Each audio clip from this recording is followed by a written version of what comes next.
जय हिंद साथियों। आज है पॉलिटी एमसीक्यू सीरीज का 31st डे। ठीक है, और आज भी हम देखने वाले हैं पॉलिटी के 10 एमसीक्यू को।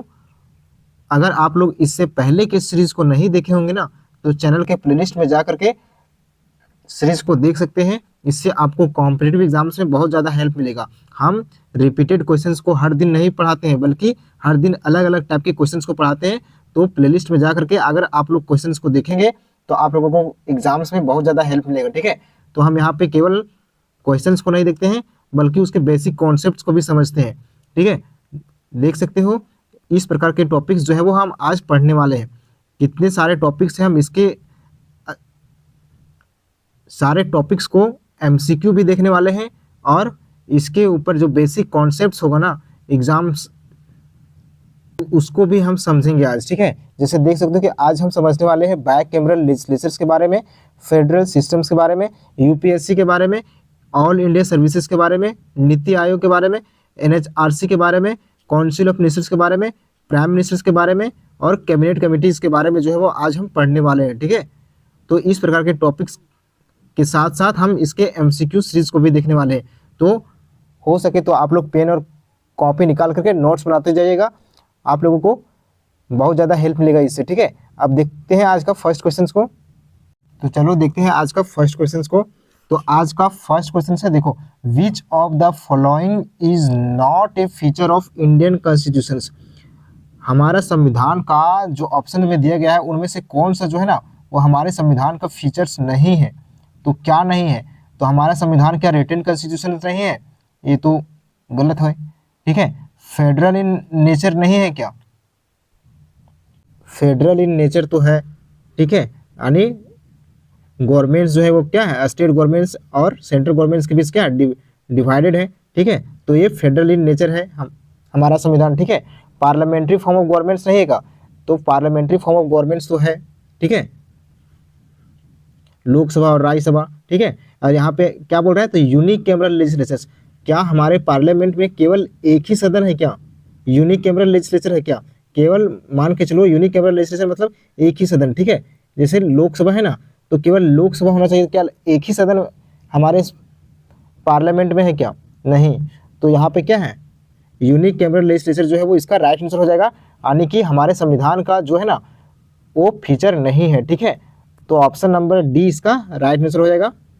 ठीक है, क्या हो जाएगा, ऑप्शन नंबर डी इसका राइट आंसर हो जाएगा। ठीक है, देखते हैं हम इसके रिगार्डिंग कुछ इंपॉर्टेंट पॉइंट्स को। जैसे ऑप्शन नंबर डी इसका राइट आंसर होगा, India has bicameral legislature. तो इंडिया जो है वो क्या फॉलो करता है, तो इंडिया बाय कैमरल लेजिस्लेचर्स को फॉलो करता है, जहाँ पे यूनियन लेवल में जैसे लोकसभा और राज्यसभा होते हैं। ठीक है, बाय कैमरल मतलब दो सदन। ठीक है, तो हमारे पार्लियामेंट में दो सदन होते हैं, जिसको क्या बोलते हैं, लोकसभा और राज्यसभा। ठीक है, यहाँ पे देख सकते हो, जैसे देख सकते हो एग्जाम्पल्स में बाय कैमरल लेजिस्लेचर्स के एग्जाम्पल देखो कुछ। ठीक है, जैसे यूएसए का हम एग्जाम्पल देखते हैं, तो यूएसए में क्या है, तो बाय कैमरल लेजिस्लेचर्स है।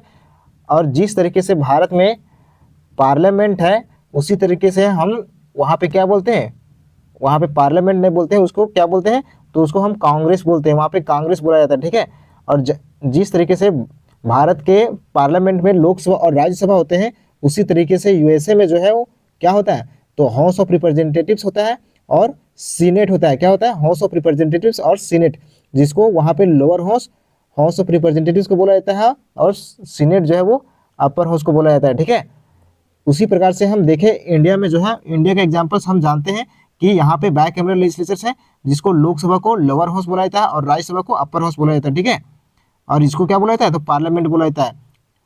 और वही यूएसए में क्या बोला गया था, तो यूएसए में जो है वो इसको कांग्रेस बोला गया था। ठीक है, अब हम यूके के एग्जाम्पल्स देखते हैं, तो यूके में भी जो है वो क्या है, बाय कैमरल लेजिस्लेचर्स है। अगर और यहाँ पे भी जो है वो हम पार्लियामेंट शब्द का यूज करते हैं। ठीक है, और उसी प्रकार से इसके यूके में जो है वो हाउस ऑफ एक कॉमन्स होता है और हाउस ऑफ लॉर्ड्स होता है। ठीक है, जिसको हम लोअर हाउस भी बोलते हैं और इसको अपर हाउस भी बोला जाता है। ठीक है, अब हम देखते हैं, यहाँ पे देख सकते हो बाय कैमरल लेजिस्लेचर्स के कुछ एग्जांपल्स है, यूएसए, इंडिया, यूके, ये क्या है, तो बाय कैमरल लेजिस्लेचर्स के एग्जांपल है। ठीक है, अगर क्वेश्चन आएगा बाइकैमरल लेजिस्लेचर के एग्जाम्पल कंट्री का नाम, तो अब कंफ्यूज नहीं करना, ठीक है। अब यहाँ पे देख सकते हैं हम यूनिक कैमरल लेजिस्लेचर का बात करें, यूनिक कैमरल मतलब जहाँ पे केवल एक ही सदन हो, ठीक है। तो वैसे में देख सकते हैं कि स्वीडन में जो है वो एक ही सदन होता है, ठीक है, जिसे हम रिक्सडैग बोला जाता है। क्या बोला जाता है? रिक्सडैग। और उसी प्रकार से न्यूजीलैंड में भी जो है वो एक ही सदन होता है जिसे हम हाउस ऑफ रिप्रेजेंटेटिव्स बोला जाता है, ठीक है। उसी प्रकार से डेनमार्क और फिनलैंड में भी जो है वो एक ही सदन होता है, ठीक है। तो अगर यूनिक कैमरल लेजिस्लेचर के एग्जाम्पल पूछे कंट्री का नाम, तो इस प्रकार के कंट्री हो सकते हैं, ठीक है, जैसे स्वीडन, डेनमार्क, न्यूजीलैंड, फिनलैंड, ठीक है। अब हम देखते हैं आज के सेकेंड क्वेश्चन को। तो आज का सेकेंड क्वेश्चन है विच of the following is a feature of federal systems. कौन सा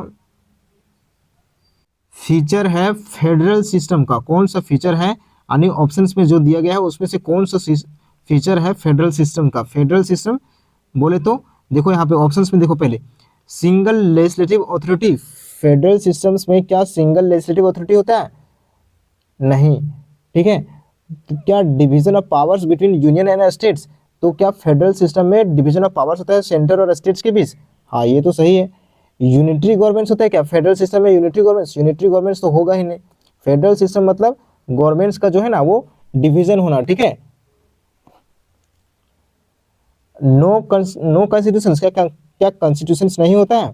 नहीं, ये भी नहीं होगा, ठीक है। तो इसका राइट आंसर क्या हो जाएगा? तो इसका राइट आंसर जो हो जाएगा ऑप्शन नंबर बी। क्या हो जाएगा? ऑप्शन नंबर बी इसका राइट आंसर हो जाएगा, यानी division of powers between union and state जो है वो इसका राइट आंसर हो जाएगा, ठीक है। तो ऑप्शन नंबर बी इसका राइट आंसर हो जाएगा। अब यहाँ पे देखते हैं,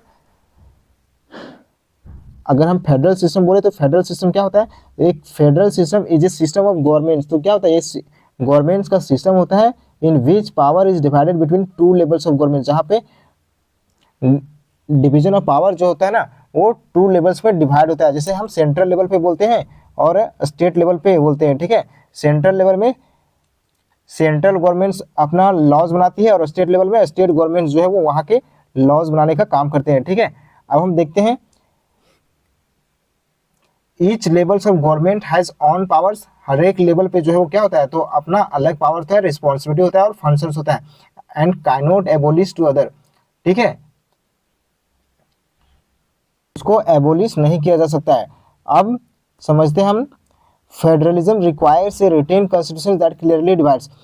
फेडरलिज्म, जिस कंट्री में फेडरलिज्म होता है वहाँ पे क्या होता है?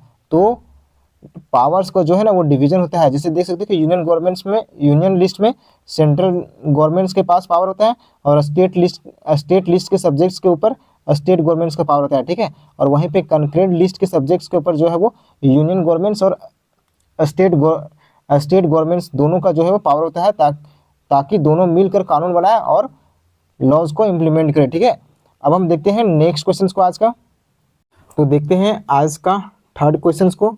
थर्ड क्वेश्चन क्या है? तो बोला जा रहा है कि which of the following statements is true about Indian federalisms. Indian federalisms का कौन सा स्टेटमेंट जो है वो ट्रू है? तो देखते हैं हम स्टेटमेंट्स को। It is form by an agreement among states. क्या हमारा जो स्टेट फॉर्म हुआ है वो क्या एग्रीमेंट के ऊपर फॉर्म हुआ है क्या? नहीं, तो ये क्या हो जाएगा? ये गलत हो जाएगा। It's constitutions can not be amended. तो क्या हमारा संविधान जो है वो कभी अमेंड नहीं किया गया है क्या? ऐसा नहीं है, ठीक है, अमेंड तो किया गया। It has retain constitutions and dual governments. क्या हमारा संविधान जो है वो रिटेन कॉन्स्टिट्यूशन है और डायल गवर्नमेंट्स है? यानी डायल गवर्नमेंट्स बोले तो सेंट्रल और स्टेट गवर्नमेंट दोनों होता है क्या?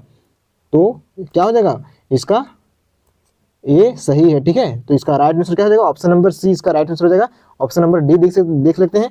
The union can not intervene in state governments. तो यूनियन जो है वो क्या इंटरवेन नहीं कर सकता है स्टेट मैटर्स में? नहीं, यहाँ पे यूनियन जो है वो यानी सेंट्रल गवर्नमेंट जो है वो स्टेट गवर्नमेंट से भी जो है वो क्या कर सकती है? तो इंटरवेन कर सकती है। हमारे संविधान में स्पेशल रूप से प्रावधान किया गया है, ठीक है। तो इसका ऑप्शन नंबर क्या हो जाएगा? तो इसका ऑप्शन नंबर सी जो है वो इसका राइट आंसर हो जाएगा। अब हम देखते हैं option number C, India has written constitutions and dual governments होता है, तो इसका राइट आंसर हो जाएगा। यहाँ पे देखो एक्सप्लेनेशन में इंडिया हैज़ रिटेन कॉन्स्टिट्यूशन, तो इंडिया क्या है, तो इंडिया के पास रिटेन कॉन्स्टिट्यूशन होता है दैट क्लियरली डिवाइड्स पावर, जिसके पास पावर का जो है वो क्लियरली डिवाइड्स पावर होता है बिटवीन यूनियन एंड स्टेट्स के बीच, ठीक है। यहाँ पे देख सकते हो आज का। अब फोर्थ क्वेश्चन को देखते हैं। The final work of UPSC is recruitment process. तो फाइनल वर्क क्या होता है, यूपीएससी का रिक्रूटमेंट का फाइनल वर्क क्या होता है, तो क्या होता है, सिलेक्शन होता है, अपॉइंटमेंट होता है, सर्टिफिकेशन होता है, प्लेसमेंट होता है। आई होप आपको ये चीज समझ में आ रहा होगा कि फाइनल प्रोसेस क्या होता है यूपीएससी का, ठीक है। तो यूपीएससी का फाइनल प्रोसेस क्या होता है, सिलेक्शन क्या होता है, सिलेक्शन जो है वो यूपीएससी का फाइनल प्रोसेस होता है, ठीक है। देख सकते हो कि ऑप्शन नंबर ए जो है वो इसका राइट आंसर हो जाएगा। अगर हम देखें कि यूपीएससी जो है वो क्या करता है, तो यूपीएससी कैंडिडेट्स को सेलेक्ट करता है, ये क्या होता है, यूपीएससी का फाइनल प्रोसेस होता है। इट डज नॉट अपॉइंट, क्या कैंडिडेट्स को अपॉइंट किया जाता है क्या, नहीं, तो कैंडिडेट्स को अपॉइंट नहीं किया जा सकता है। और क्या उसको कोई और किसी प्रकार से सर्टिफिकेशंस की भी जरूरत नहीं पड़ता है, ठीक है। यानी कि उस समय जो है वो सर्टिफिकेशंस की जरूरत नहीं पड़ता है, जो पड़ता है वो पहले पड़ता है, ठीक है।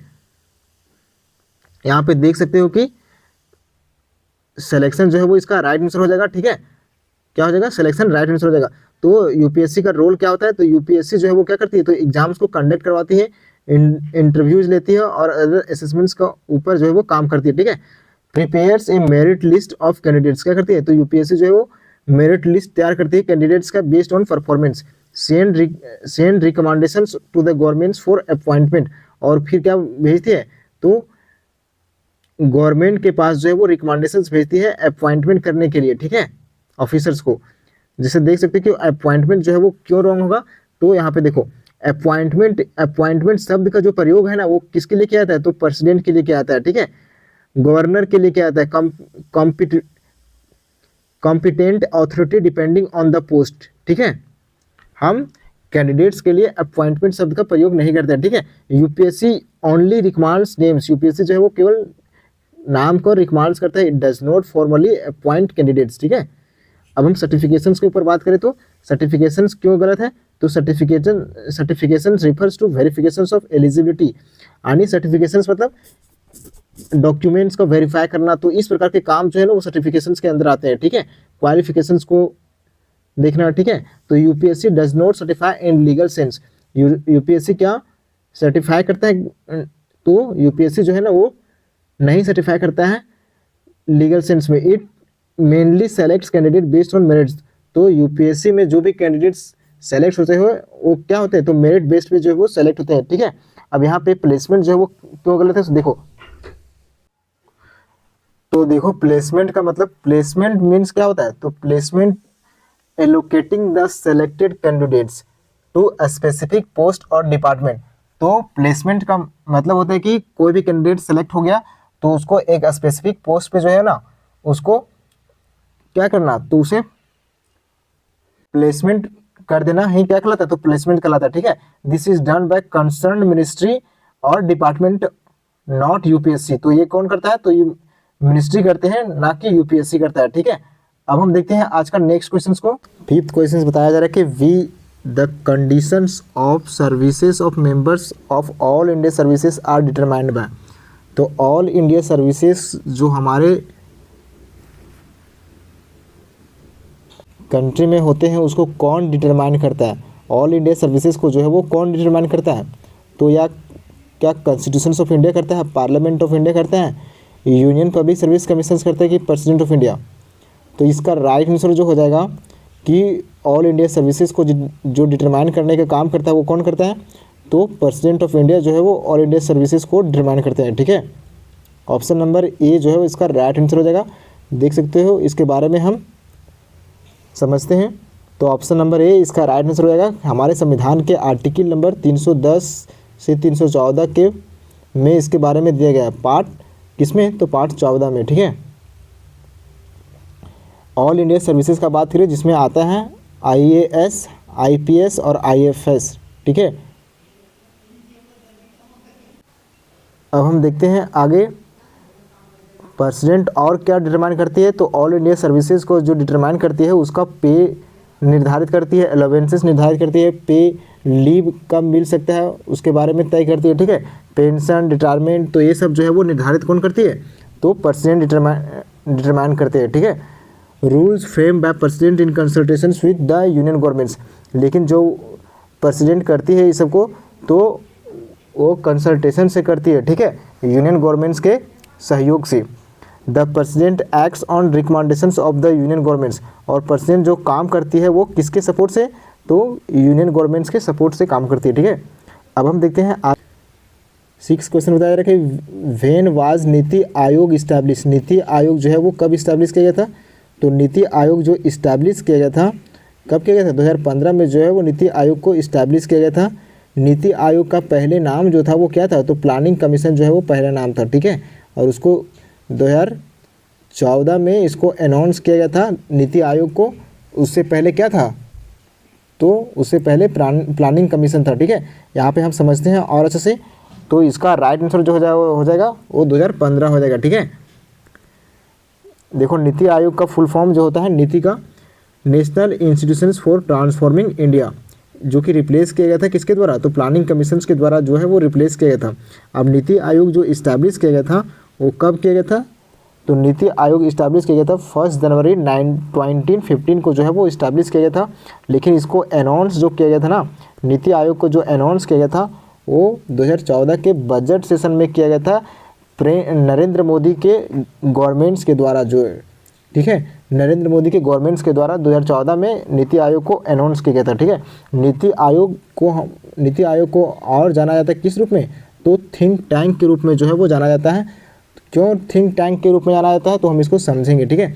गवर्नमेंट्स का थिंक टैंक के रूप में जाना जाता है। अब इसका मतलब समझते हैं कि थिंक टैंक क्यों माना जाता है, ठीक है, क्योंकि एडवाइस देता है, क्या करता है, तो एडवाइस देने का काम करता है गवर्नमेंट्स को, एडवाइसेस द गवर्नमेंट्स, हेल्प्स करता है क्या, नीति आयोग जो है वो हेल्प करता है सेंट्रल और स्टेट गवर्नमेंट्स को बेटर डिसीजंस देने के लिए, जो है ना नीति आयोग हेल्प करता है। इसके लिए ही बनाया गया है नीति आयोग, ठीक है, ताकि सेंट्रल और स्टेट जो है वो बेटर डिसीजंस को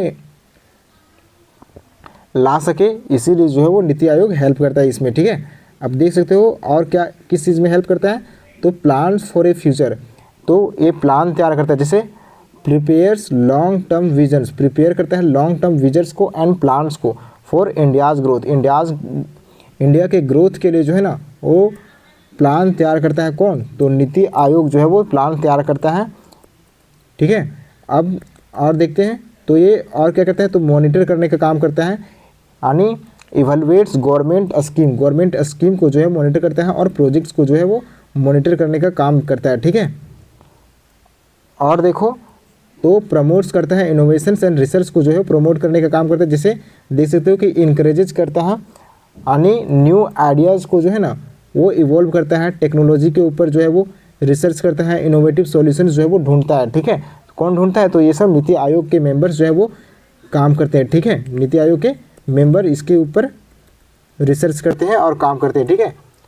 और इसका की फीचर्स अगर हम समझें तो ये क्या होता है की फीचर्स, तो ये बॉटम अप अप्रोच होता है। बॉटम अप अप्रोच मतलब ग्राउंड लेवल पे जो है ना वो जा करके काम करने का काम करता है, यानी ग्राउंड लेवल पे सारी चीज़ों को समझता है, ठीक है। स्टेट पार्टिसिपेशन समझता है, यानी स्टेट का पार्टिसिपेशन भी इसमें महत्वपूर्ण माना जाता है, ठीक है। State participation in planning, focus on innovations and technology, ये फोकस करता है इनोवेशंस और टेक्नोलॉजी के ऊपर, ठीक है।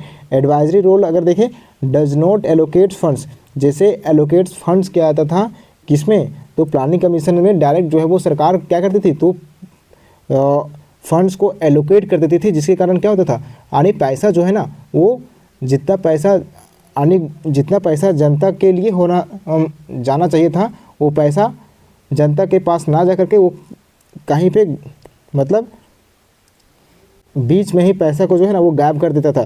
तो इसीलिए जो है ना प्लानिंग कमीशन जो है ना वो इसके ऊपर जो है वो काम करता है, ठीक है। अब देख सकते हो कि इसमें और क्या काम करता है, तो यूजेस रिसर्च रिपोर्ट्स इंडेक्सेस के ऊपर जो है वो काम करता है, ठीक है। यहाँ पे अगर हम इसको फुल नेम इसको समझे तो national institutions for transforming India है नीति का, ठीक है। ये इसको अनाउंस किया गया था कब, 2014 में, ठीक है। और इसको इस्टेब्लिश किया गया था 2015 में, किसको रिप्लेस करके, तो प्लानिंग कमीशंस को। ध्यान रखना है इन सब चीज़ों को। आप देखते हैं नेक्स्ट क्वेश्चन को, तो आज का 7th क्वेश्चन को देखते हैं। Who appoints the chairperson of NHRC। तो NHRC के चेयरपर्सन जो है ना कौन अपॉइंट्स करता है, NHRC के चेयरपर्सन जो है वो कौन अपॉइंट्स करता है। NHRC मतलब हम आगे समझेंगे इसके बारे में, ठीक है। यहाँ पे समझो कि NHRC का चेयरपर्सन जो है वो कौन अपॉइंट्स करता है। तो prime minister, president of India, chief justice of India या पार्लियामेंट, तो कौन अपॉइंट करता है। तो NHRC का जो चेयरपर्सन जो अपॉइंट किया जाता है किसके द्वारा, तो प्रेसिडेंट ऑफ इंडिया के द्वारा जो है वो चेयरपर्सन अपॉइंट किया जाता है NHRC का, ठीक है। यानी ऑप्शन नंबर बी इसका राइट आंसर हो जाएगा। तो NHRC chairperson is appointed by president of India. तो प्रेसिडेंट ऑफ इंडिया के द्वारा इसका चेयरपर्सन अपॉइंट किया जाता है। Appointment is made on the recommendations of committee consisting. Appointment जो किया जाता है वो इनके रिकमेंडेशन से किया जाता है, यानी प्राइम मिनिस्टर्स के रिकमेंडेशंस के ऊपर, लोकसभा के स्पीकर के रिकमेंडेशन से, ठीक है, यूनियन होम मिनिस्टर्स के, leader of opposition of Lok Sabha, ठीक है, leader of opposition of Rajya Sabha के रिकमेंडेशंस पे जो है वो NHRC के चेयरमैन को अपॉइंट किया जाता है, ठीक है।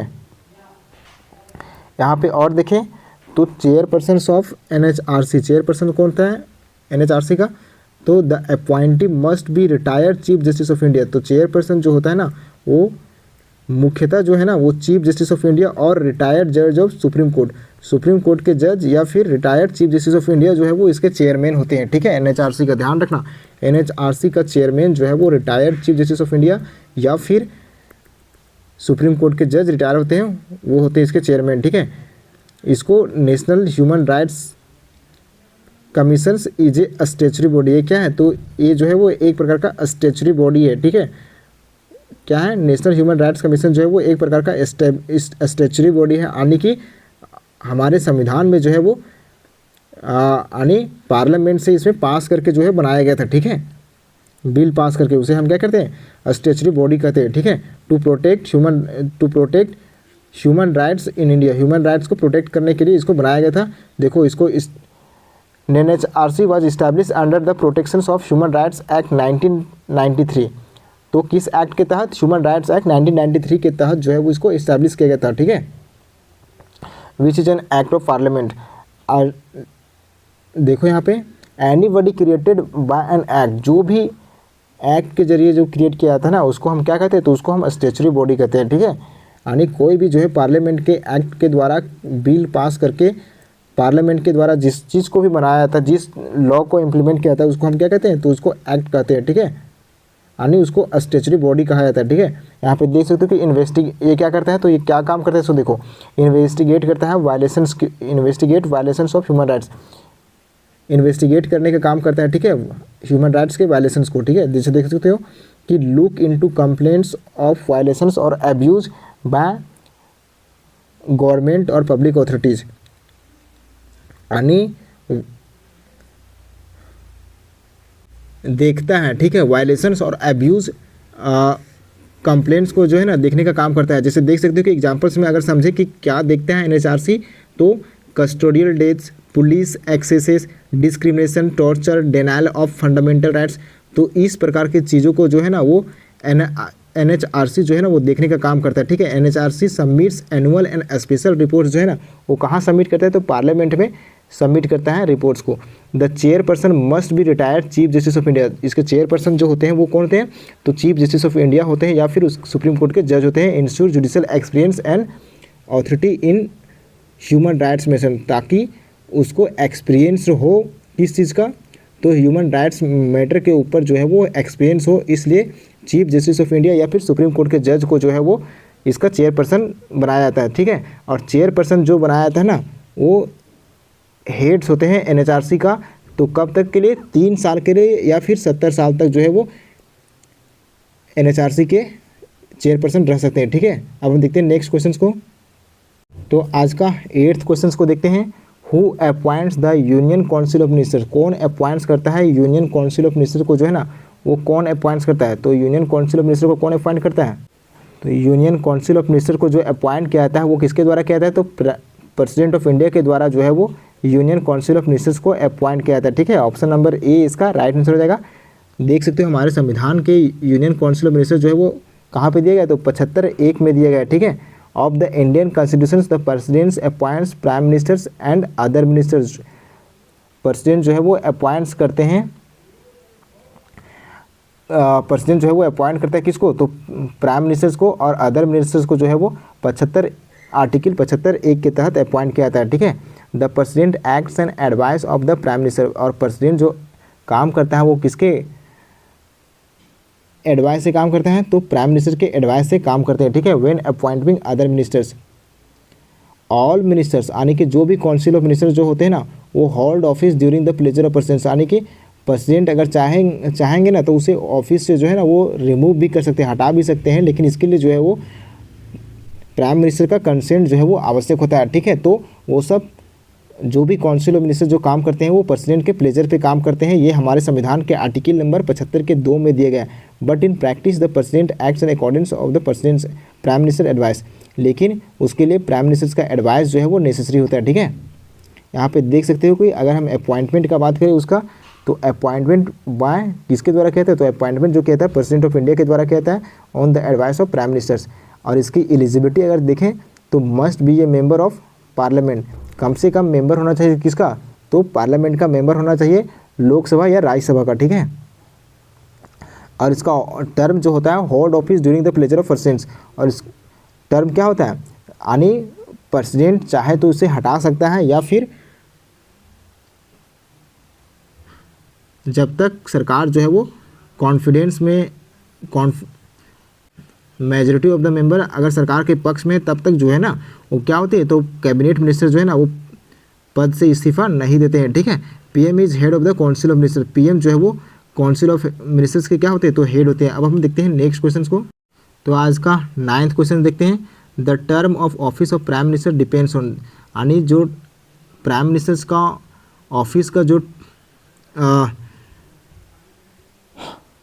टर्म है वो डिपेंड्स करता है किसके ऊपर, तो president discretion, confidence of Lok Sabha, supreme court decision, या फिक्स टेन्यूर 5 ईयर्स। ध्यान रखना फिक्स टेन्यूर नहीं है, प्राइम मिनिस्टर्स के लिए कोई फिक्स टेन्यूर नहीं है, ये ध्यान रखना। तो ये किस पे मैटर करता है, तो ये मैटर करता है किस पे, कॉन्फिडेंस ऑफ लोकसभा। लोकसभा में अगर कॉन्फिडेंस हट जाएगा ना तो क्या हो जाएगा, तो प्राइम मिनिस्टर जो है वो खुद ब खुद जो है वो रिमूव दे देंगे। ठीक है, तो कॉन्फिडेंस ऑफ लोकसभा जो है वो राइट आंसर हो जाएगा।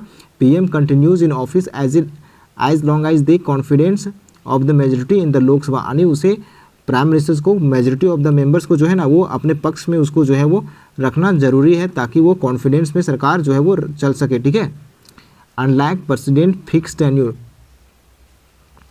PM has no fix tenure, president के पास जो है ना कोई फिक्स टेन्यूर नहीं होता है, जो कि प्रेसिडेंट के पास क्या होता है, तो फिक्स टेन्यूर होता है। ठीक है, प्राइम मिनिस्टर के पास कोई फिक्स टेन्यूर नहीं होता है, ध्यान रखना। अब हम देखते हैं नेक्स्ट क्वेश्चन को, who chairs most cabinet committees, कौन चेयर करता है मोस्ट कैबिनेट कमेटी को जो है ना वो चेयर कौन करता है। ठीक है, हम इसके बारे में और समझाएंगे कि कैबिनेट कमेटी को अपॉइंट कौन करता है। ठीक है, ये भी समझाएंगे आगे, लेकिन यहाँ पे देखो कि कैबिनेट कमेटी को जो है वो चेयर मुख्यतः कौन करता है, तो कैबिनेट कमेटी को मुख्यतः जो चेयर करता है ना वो प्राइम मिनिस्टर जो है वो चेयर करते हैं। ठीक है, तो ऑप्शन नंबर सी इसका राइट आंसर हो जाएगा।